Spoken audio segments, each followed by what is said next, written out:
السلام علیکم فرینڈس، کیسے ہیں آپ سب لوگ؟ امید کرتی ہوں آپ سب خیریت سے ہوں گے۔ Welcome back to my channel. میں ایک حدیث پڑھ رہی ہوں، پلیز ضرور سنیے گا، اسکپ مت کیجیے گا۔ بسم اللہ الرحمن الرحیم۔ جناب رسول اللہ صلی اللہ علیہ وسلم کی عادت شریف بھی کہ فجر کی نماز پڑھ کر اپنے یار و اصحاب کی طرف متوجہ ہو کر فرماتے تھے کہ تم میں سے رات کو کسی نے کوئی خواب تو نہیں دیکھا؟ اگر کوئی دیکھتا تو عرض کرتا یا آپ کچھ تعبیر ارشاد فرمایا کرتے تھے۔ عادت کے موافق ایک بار سب سے پوچھا کہ کسی نے کوئی خواب دیکھا ہے؟ سب نے عرض کیا کہ کوئی نہیں دیکھا۔ آپ نے فرمایا کہ میں نے آج رات ایک خواب دیکھا ہے کہ دو شخص میرے پاس آئے اور میرا ہاتھ پکڑ کر مجھ کو ایک زمین مقدس کی طرف لے چلے۔ دیکھتا کیا ہوں کہ ایک شخص بیٹھا ہوا ہے اور دوسرا کھڑا ہے اور اس کے ہاتھ میں لوہے کا زنجیر ہے، اس بیٹھے ہوئے کے گلے کو اس سے چیر رہا ہے، یہاں تک کہ گدی تک جا پہنچتا ہے۔ پھر دوسرے گلے کے ساتھ بھی یہی معاملہ کر رہا ہے اور پھر وہ گلا اس کا درست ہو جاتا ہے، پھر اس کے ساتھ ایسا ہی کرتا ہے۔ میں نے پوچھا یہ کیا بات ہے؟ وہ دونوں شخص بولے آگے چلو۔ ہم آگے چلے، یہاں تک کہ ایک ایسے شخص پر گزر ہوا جو لیٹا ہوا ہے اور اس کے سر پر ایک شخص ہاتھ میں بڑا بھاری پتھر لے کھڑا ہے، اس سے اس کا سر نہایت زور سے پھوڑتا ہے۔ جب وہ پتھر اس کے سر پر دے مارتا ہے، پتھر لڑک کر دور جا گرتا ہے۔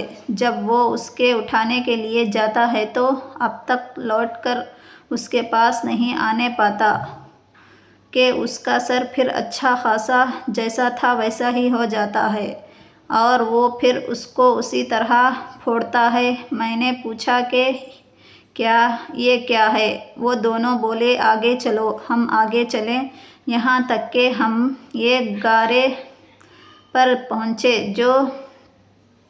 جو مثل تلوار کے ساتھ نیچے سے فراخ تھا اور اوپر سے تنگ۔ اس میں آگ جل رہی ہے اور اس میں بہت سے ننگے مرد اور عورت بھرے ہوئے ہیں۔ جس وقت وہ آگ اوپر کو اٹھتی ہے، اس کے ساتھ وہ سب اٹھ آتے ہیں، یہاں تک کہ قریب نکلنے کے ہو جاتے ہیں۔ پھر جس وقت بیٹھتی ہے وہ بھی نیچے چلے جاتے ہیں۔ میں نے پوچھا کہ یہ کیا ہے؟ وہ دونوں بولے آگے چلو۔ ہم آگے چلے، یہاں تک کہ ایک خون کے نہر پر پہنچے۔ اس کے بیچ میں ایک شخص کھڑا ہے اور نہر کے کنارے پر ایک شخص کھڑا ہے اور اس کے سامنے بہت سے پتھر پڑے ہیں۔ وہ نہر کے اندر والا شخص نہر کے کنارے کی طرف آتا ہے۔ جس وقت نکلنا چاہتا ہے، کنارے والا اس شخص کے منہ پر ایک پتھر اس زور سے مارتا ہے کہ پھر اپنی پہلی جگہ جا پہنچتا ہے۔ پھر جب کبھی وہ نکلنا چاہتا ہے، اسی طرح پتھر مار کر اس کو ہٹا دیتا ہے۔ میں نے پوچھا یہ کیا ہے؟ وہ دونوں بولے آگے چلو۔ ہم آگے چلے، یہاں تک کہ ایک ہرے بھرے باغ میں پہنچے۔ اس میں ایک بڑا درخت ہے اور اس کے نیچے ایک بوڑھا آدمی اور بہت سے بچے بیٹھے ہیں اور درخت کے قریب ایک اور شخص بیٹھا ہوا ہے، اس کے سامنے آگ جل رہی ہے، وہ اس کو دھوپ سینک رہا ہے۔ پھر وہ دونوں مجھ کو چڑھا کر درخت کے اوپر لے گئے اور ایک گھر درخت کے بیچ میں نہایت عمدہ بن رہا تھا، اس میں لے گئے۔ میں نے ایسا گھر کبھی نہیں دیکھا، اس میں مرد، بوڑھے، جوان، عورتیں اور بچے بہت سے تھے۔ پھر اسے باہر لا کر اور اوپر لے گئے۔ وہاں ایک گھر پہلے گھر سے بھی عمدہ تھا، اس میں لے گئے، اس میں بوڑھے اور جوان تھے۔ میں نے ان دونوں شخص سے کہا کہ تم نے مجھ کو تمام رات بھر یا اب بتاؤ کہ یہ سب کیا ہے؟ یہ سب کیا ہے؟ انہوں نے کہا کہ وہ شخص جو تم نے دیکھا تھا اس کے گلے چیرے جاتے تھے، وہ شخص جھوٹا ہے کہ جھوٹی باتیں کہا کرتا تھا اور وہ باتیں تمام جہاں میں مشہور ہو جاتی تھیں، اس کے ساتھ قیامت تک یوں ہی کرتے رہیں گے۔ اور جس کا سر پھوڑتے ہوئے دیکھا وہ شخص ہے کہ اللہ تعالیٰ نے اس کو علم قرآن دیا، رات کو اس سے غافل ہو کر سو رہا اور دن کو اس پر عمل نہ کیا، قیامت تک اس کے ساتھ یہی معاملہ رہے گا۔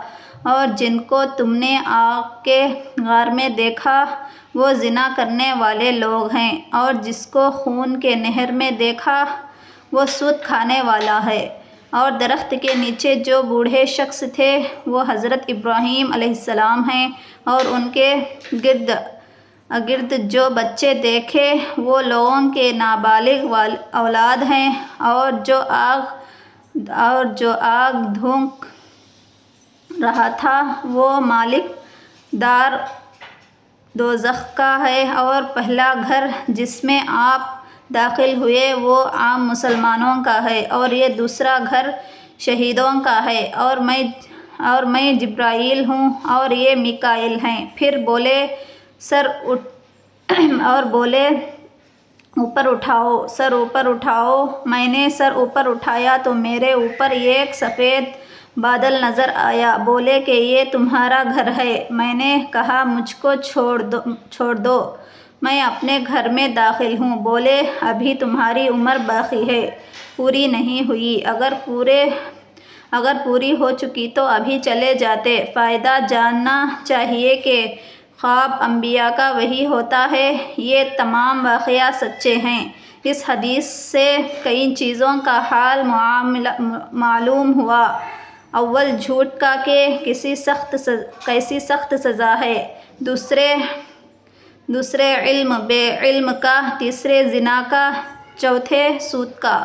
خدا سب مسلمانوں کو ان کاموں سے محفوظ رکھے، آمین۔ جزاک اللہ خیر۔ Thank you for watching. Video کو پورا دیکھیے، اور ویڈیو پسند آیا تو اس حدیث کو زیادہ سے زیادہ شیئر کریے اور زیادہ سے زیادہ سپورٹ کیجیے۔ Please like and subscribe.